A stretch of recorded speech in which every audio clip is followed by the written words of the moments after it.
अभिभावकों अतिथिगण को मैं धन्यवाद करना चाहता हूँ जो यहाँ पर कीमती समय निकाल करके यहाँ पर शिरकत किए हैं। और विशेष करके मैं गार्जियन से कहना चाहता हूँ कि इस प्रतियोगिता परीक्षा में अपने बच्चों की सहभागिता अधिक से अधिक दर्ज कीजिए, है ना, ताकि उसके अंदर जो हिडन टैलेंट है वो जान सके कि what I can do in future. School में तो पढ़ने के बाद उनको स्कोरिंग का पता नहीं चल पाता है कि हमारे अंदर क्या प्रतिभा है। रियल टेस्ट जो है वह कंपटीशन में ही होता है। अगर शुरू से ही वह कंपटीशन की भावना उसके अंदर रहेगा तो निश्चित रूप से वह फर्स्ट अटेम्प्ट में ही वह अपना एग्जाम क्लियर कर पाएगा, चाहे वो किसी लेवल का हो। मैंने तो बहुत सारे बच्चों को ऐसा देखा है कि वो मार्कशीट में अच्छी तरह से भर नहीं सकते हैं, है ना। अगर वही बच्चे अगर डायरेक्ट अगर किसी नवोदय का एग्जाम या और किसी एग्जाम का देने जाएंगे तो सोचिए वो किस तरह से अपने आप को वहाँ पर प्रस्तुत कर पाएंगे।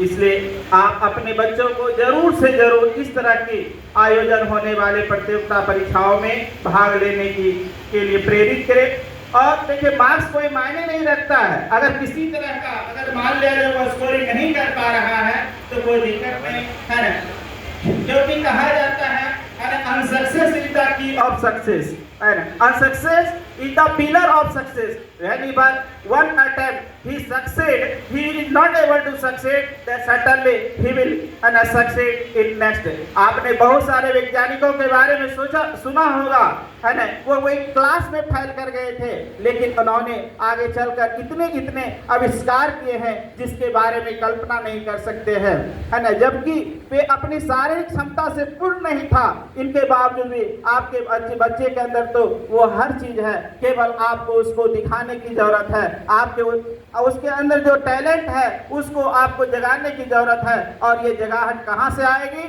जब ऐसे प्रतियोगिताओं परीक्षाओं में भाग लेंगे, है ना। कहा जाता है, अब कुछ मैं विशेष कर शायरी के अंदाज में कहना चाहूंगा, मंजिल उन्हीं को मिलती है जिनके सपनों में जान होती है। मंजिल उन्हीं को मिलती है जिनके सपनों में जान होती है। पंखों से कुछ नहीं होता है, हौसलों से उड़ान होती है ना। मेहनत कितनी खामोशी से करो, मेहनत कितनी खामोशी से करो कि सफलता शोर मचा जाए, रास्ते खुद बन जाएंगे, बस खुद पर भरोसा रखो। ऐसा नहीं कि आप बहुत सारे विद्यार्थी असफल होंगे तो वो सोचते होंगे मैं क्या करूंगा, मेरा मार्क्स तो नहीं आया, मुझे पुरस्कार नहीं मिलेगा। Don't think about this and think about the next time.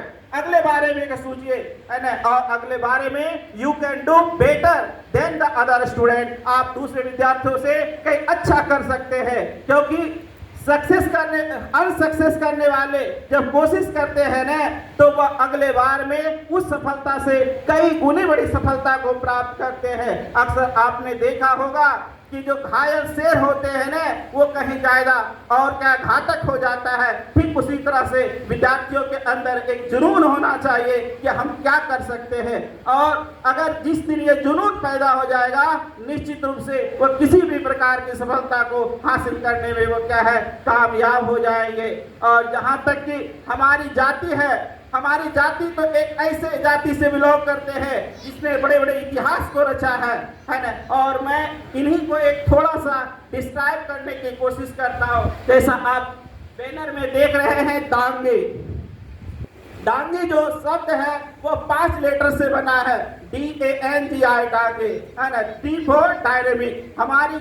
हमारे अंदर इतनी पोटेंशियल है कि हम लोग क्या है सारे डायनेमिक रूप से चारों तरफ से हम क्या क्षेत्र में अपना नाम कर सकते हैं।